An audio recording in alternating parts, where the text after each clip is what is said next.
नमस्कार, आप देख रहे हैं 4 PM न्यूज नेटवर्क। मैं हूं आपके साथ आयुष मिश्रा। दोस्तों, यूपी में योगीराज में क्राइम का ग्राफ लगातार बढ़ता जा रहा है। पुलिस क्राइम रोकने में नाकाम साबित हो रही है। ऐसा लग रहा है कि प्रदेश में बदमाशों के अंदर पुलिस का कोई भी खौफ नहीं है।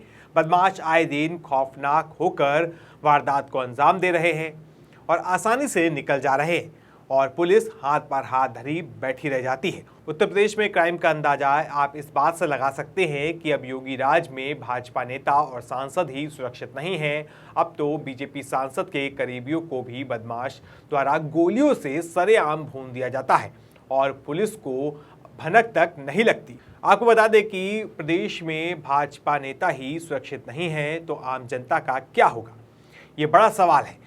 प्रदेश में आए दिन हत्या, छेड़छाड़ समेत तमाम घटनाएं सामने आती हैं, लेकिन योगी सरकार क्राइम पर अंकुश लगाने में नाकाम साबित हो रही है। वैसे तो सीएम योगी हमेशा से प्रदेश में राम राज्य होने का दावा करते हैं, लेकिन प्रदेश में राम राज्य जैसे हालात नहीं है। क्राइम अपने चरम पर है, महिलाएं सुरक्षित नहीं है, लेकिन योगी सरकार सत्ता में बने रहने के लिए धर्म की आड़ लेकर राजनीति कर रही है। वहीं अब योगी के 8 साल के कार्यकाल से जनता और भाजपा के नेता इतने दुखी हो गए हैं कि अपने ही सरकार के खिलाफ मोर्चा खोल रहे हैं और अपनी ही सरकार पर तमाम तरह के आरोप लगा रहे हैं। वहीं इन सब घटनाओं से स्पष्ट हो गया है कि प्रदेश में कानून व्यवस्था नाम की कोई भी चीज़ नहीं बची है और आए दिन घटनाओं को देखकर ऐसा लगता है कि मानो अपराधियों को सत्ता का संरक्षण मिला हो और अपराधी बेलगाम और बिना किसी डर के आपराधिक घटनाओं को अंजाम दे रहे हैं। आपको बता दें कि अलीगढ़ में एक हफ्ते में 2 प्रॉपर्टी डीलर की गोली मारकर हत्या कर दी गई। वहीं अलीगढ़ में एक के बाद दूसरी हत्या के मामले ने एक बार फिर से अलीगढ़ पुलिस की कार्यशैली पर सवाल खड़े कर दिए हैं। वहीं हर रोज क्राइम का ग्राफ बढ़ता हुआ जा रहा है। वहीं अलीगढ़ पुलिस लगातार तरह तरह के खुलासे करने के बाद अपनी पीठ थपथपाती हुई दिखाई देती है।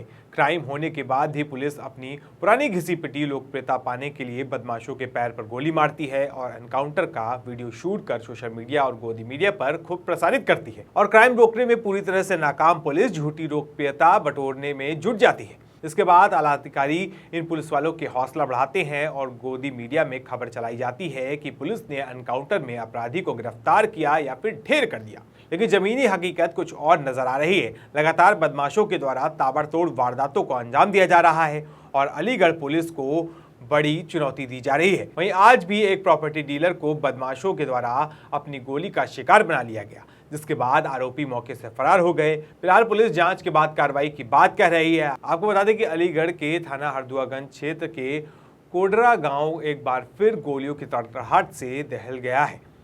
शुक्रवार सुबह प्रॉपर्टी डीलर और ग्राम प्रधान चुनाव की तैयारी कर रहे 30 वर्षीय सोनू चौधरी की बाइक सवार 2 हमलावरों ने ताबड़तोड़ फायरिंग कर हत्या कर दी।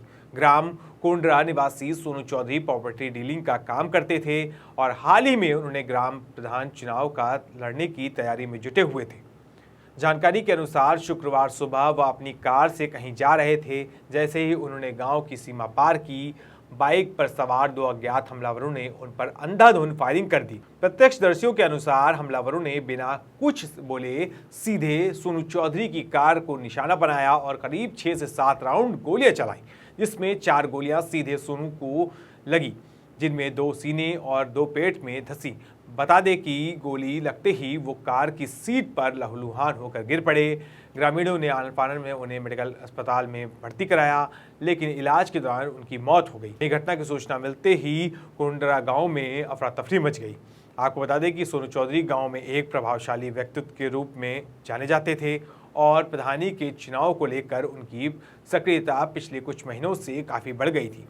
गांव में इस वारदात के बाद दहशत का माहौल है। ग्रामीणों का कहना है कि सोनू चौधरी को राजनीतिक रंजिश में मारा गया है। ग्रामीण ने बताया कि सोनू गांव के लिए हमेशा खड़े रहते थे और उन्होंने गरीबों की मदद की और प्रधानी चुनाव उतरने की तैयारी कर रहे थे। वहीं यह सब राजनीतिक दुश्मनी का नतीजा है। वहीं अन्य ग्रामीणों ने कहा कि हमलावरों ने इतनी नज़दीकी से फायरिंग की है, सोनू को बचाने का कोई मौका नहीं मिला। यह एक सोची समझी साजिश का हिस्सा लग रहा है। घटना की सूचना पर थाना हरदुआ पुलिस सीओ स्तर से अधिकारी और फॉरेंसिक टीम तुरंत मौके पर पहुंची। फॉरेंसिक टीम ने घटनास्थल से खून के नमूने और कार से बरामद गोलियों के खोखे सील किए।